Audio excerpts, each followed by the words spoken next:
अस्सलाम वालेकुम दोस्तों, मेरा नाम है काज़िम नकवी और आप मेरा चैनल क्रिकेट ओपिनियन देख रहे हैं। टॉपिक पे जाने से पहले इस वीडियो को कीजिएगा लाइक और चैनल को कीजिएगा सब्सक्राइब। तो चलते हैं वीडियो की तरफ।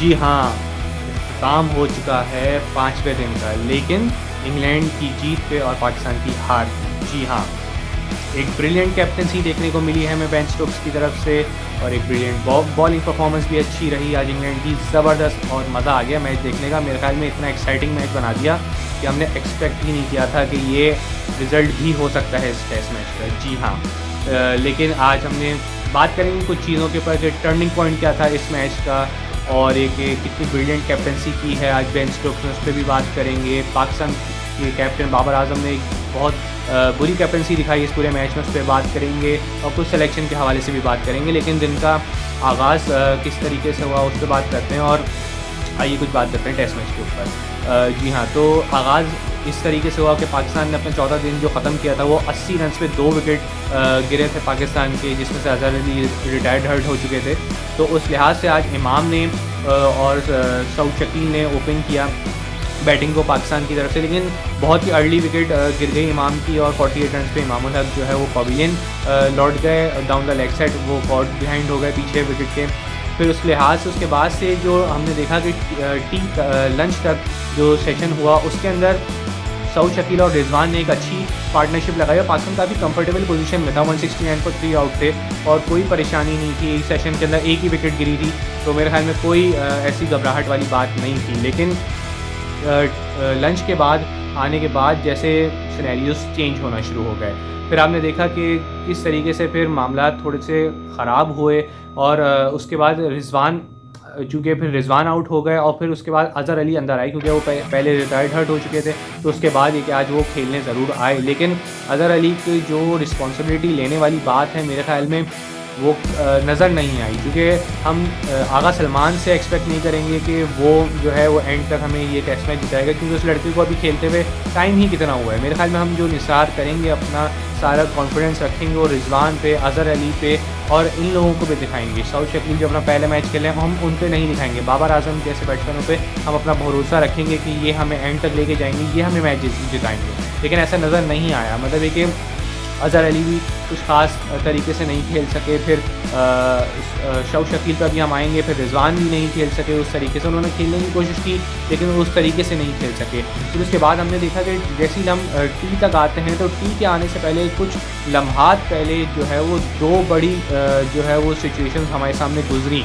एक आगा सलमान का जो LBW था वो हैरत अंगेज़ तौर पे वो समझ में मुझे भी नहीं आया, आई थिंक आप लोग को भी नहीं आया होगा कि जिस तरीके से वो मिस कर गया स्टम्प्स के ऊपर और DRS के ऊपर। मेरे ख्याल में लग जो है वो फेवर कर रही थी काफ़ी आगा सलमान को। उसके बाद ये कि अज़हर अली का डाउन द लेग एक कैच ओली पोप ने पीछे छोड़ दिया, तो मेरे ख्याल में टी से पहले वरना पाकिस्तान के 2 नुकसान और हो चुके होते और मेरे ख्याल में 7 विकेटें गिर चुकी होती, जहाँ पे हमारी 260 के स्कोर पे तकरीबन 5 विकेट गिर चुकी थी। मेरे ख्याल में बहुत ही लकी स्केप था, लेकिन आपको दाद देनी होगी बेन स्टोक्स को। जी हाँ, बेन स्टोक्स को दाद देनी होगी क्योंकि उन्होंने क्या बॉलिंग और का इस्तेमाल किया है, क्या फील्डिंग लगाई है। जी क्या लेग स्लिप नज़र आ रही है आपको, शॉर्ट लेग नज़र आ रही है, स्लिप्स लगी हुई हैं, एक बॉलिंग प्लान है बॉलरों के पास। पुराने बॉल से बॉल करते हुए वो नज़र आए, उन्होंने इतनी लेट तक वो लेके गए कि वो पुरानी बॉल ही उन्होंने इस्तेमाल की, नई बॉल नहीं ली, क्योंकि रिवर्स हो रहा था बॉल और अच्छा खासा रिवर्स हो रहा था जिसमें मुश्किलात पेश आई थी पाकिस्तान के बैट्समैनों को खेलने के लिए।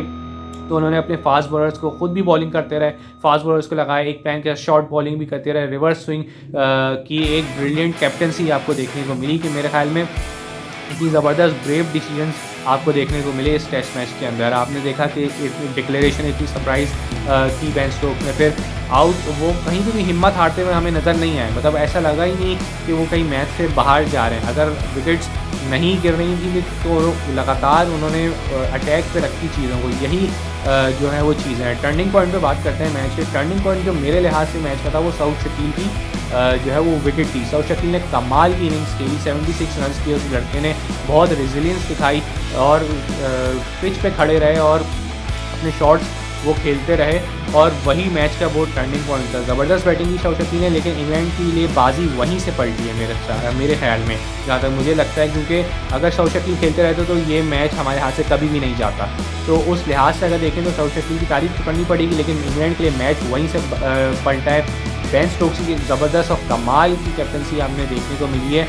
और इस लिहाज से अगर हम और भी बात करेंगे, बाबर आजम की कैप्टनसी इस पूरे मैच में आई थिंक बिल्कुल भी अप टू द मार्क नहीं रही है। जहाँ तक मुझे नज़र आता है कि बहुत ही बॉलर्स का सही इस्तेमाल नहीं था, फील्ड प्लेसमेंट नहीं थी, अटैक करने की नहीं कोशिश की गई, स्लिप्स नहीं थी, शॉर्ट लेग नहीं थी, इतनी अटैकिंग और अग्रेसिव कैप्टनसी नहीं थी कि जिसको हम तारीफ़ कर सकें। तो बहुत बुरी कैप्टनसी देखने को मिली है, इस पर बहुत इंप्रूवमेंट की आपको ज़रूरत है। तो इस बार मैं एक और बात करूँगा कि हारिस रऊफ़ पर बात करूँगा कि टीम सेलेक्शन हमने क्या की है। मतलब देखिए इतनी बुरी टीम सेलेक्शन की है, ना स्पिनर्स आपने प्रॉपर खिलाए हैं, ना फास्ट बॉलर्स खिलाए हैं। आपके जो एक फास्ट बॉलर है हारिस रऊफ़, वो फर्स्ट इनिंग में बॉल कराने आता है और सेकंड इनिंग में वो बॉल ही नहीं कराता। जब आप मैच फिट ही नहीं है तो आप मैच खेलते क्यों हैं, मुझे ये समझ में नहीं आता। मेरे ख्याल में जब आपको पता है आप T20 का एक बॉलर है, वो एक अच्छी बॉलिंग कर रहा है, आपने उसको उठा के टेस्ट मैच में डाल दिया है और वो भी वो सिर्फ 12-13 ओवर कराए हैं उसने फर्स्ट इनिंग में, उसके बाद वो नज़र ही नहीं आया फील्ड के ऊपर। मतलब हम एक बॉलर और शॉर्ट हो गए, जहां हमने एक हमारा एक्सपीरियंस बॉलर खेला, 2 डेब्यूटेंट्स थे, उसमें से भी एक हमारे अवेलेबल ही नहीं था। तो मतलब आप पैथेटिक प्लानिंग के साथ आप गए हैं इस मैच के अंदर। बॉलिंग के लिहाज से भी बिल्कुल भी बॉल हमने जगहों पे नहीं की, फील्ड खुली रही। तो मेरे ख्याल में इस तरह की बुरी सिलेक्शन और फिर कैप्टनसी बुरी होगी तो सामने वाली टीम तो आपको बिल्कुल रगड़ा देगी। और जिस तरह से इंग्लैंड ने आखिरी में जब उन्होंने टी के बाद तो बिल्कुल ही रैप अप कर दिया, जैसे ही उन्होंने आगा सलमान को आउट किया, फिर अज़हर अली भी, क्या ज़बरदस्त अज़हर अली को उन्होंने आउट किया है। शॉर्ट लेग पीछे लगाई, जिनको पता था कि बॉल बाउंस होके आएगी और पीछे शॉर्ट लेग की तरफ बॉल चली गई। तो मेरे ख्याल में एक ज़बरदस्त विन है, विक्ट्री है इंग्लैंड की तरफ से। बिल्कुल ऐसा नहीं लगा कि जो बैस बॉल की जो एक अप्रोच है उनको ये मैटर नहीं करता था। जी हाँ, उनको मैटर नहीं करता था कि वो मैच जीत रहे हैं या हार रहे हैं, उनके लिए रिज़ल्ट निकालना इस मैच में ज़रूरी था। ब्रेव डिसीजंस हैं उन्होंने, देखा जाए तो उन्होंने अपने देखा गया कि उनको जो है अपना, उन्होंने इस चीज़ को देखा कि हम हारते हैं तो हार जाएं, लेकिन इस चीज़ पे वो रहे कि हमने इस मैच का रिज़ल्ट निकालना है। और इसकी अप्रोच पे उनकी माइंडसेट, हम होते इस जगह तो हम बिल्कुल भी इस चीज़ को एग्जीक्यूशन नहीं कर पाते, हम वही रिवायती तौर पे चले जाते। तो मेरे ख्याल में आज के दिन का अख्ताम इसी चीज़ पे हुआ है कि पाकिस्तान ने पाकिस्तान माइंडसेट पे शिकस्त खाया है और उन्होंने अपनी ब्रेवरी से इस मैच को जीता है। और ज़बरदस्त टैक्टिक्स, बॉलिंग भी अच्छी की, बैटिंग ज़बरदस्त की, कैप्टनसी ज़बरदस्त की। पाकिस्तान को बहुत कुछ देखना है, बहुत कुछ यहाँ से सीखना है और एक बहुत से मामलात को ठीक करना है, क्योंकि टेस्ट क्रिकेट इस तरीके से इतनी पुअर सिलेक्शन के साथ नहीं खेली जाती। मेरे ख्याल में आपको बहुत वर्क करने की ज़रूरत है। बाबर आजम को भी अपनी कैप्टनसी और बैटिंग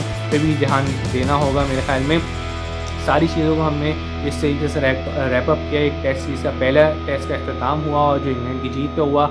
ऑल्दो अच्छा दिन तो नहीं है, मायूसकुन परफॉर्मेंस है पाकिस्तान के लिए, लेकिन आगे भी लुक फॉरवर्ड हमें देखना है कि हम बेहतर कर सकें चीज़ों को और काफ़ी हद तक मुल्तान के टेस्ट में और कराची के टेस्ट में इसको बेहतर करने की और कोशिश करेंगे और ये कि यकीनन कुछ बेहतरी आएगी। तो आज की वीडियो में हमने पूरा रैप अप किया, सारी चीज़ों को, हर चीज़ एक्सपेक्ट्स को हमने कवर करने की बिल्कुल कोशिश की। अपने दुआओं में याद रखिएगा, अपना प्यार देते रहिएगा, वीडियो को लाइक कीजिएगा, चैनल को सब्सक्राइब भी कीजिएगा, कमेंट्स करके ज़रूर बताया करें। और ज़्यादातर मैं देख रहा हूँ जो हमारे व्यूअर्स हैं वो नॉट सब्सक्राइब भी होते हैं, ज़्यादातर वो ऐसे ही चले जाते हैं सब्सक्रिप्शन करे बगैर। तो मेरे ख्याल में आप लोग सब्सक्राइब के बटन को ज़रूर दबाया करें, सपोर्ट किया करें, ताकि इससे हमें और बेहतरी बूस्टअप मिलता है और बेहतर कंटेंट बनाने की जो शुरू आगे और बढ़ती है। तो अपने मेज़बान काज़िम नकी को दीजिए इजाज़त। अल्लाह हाफ़िज़।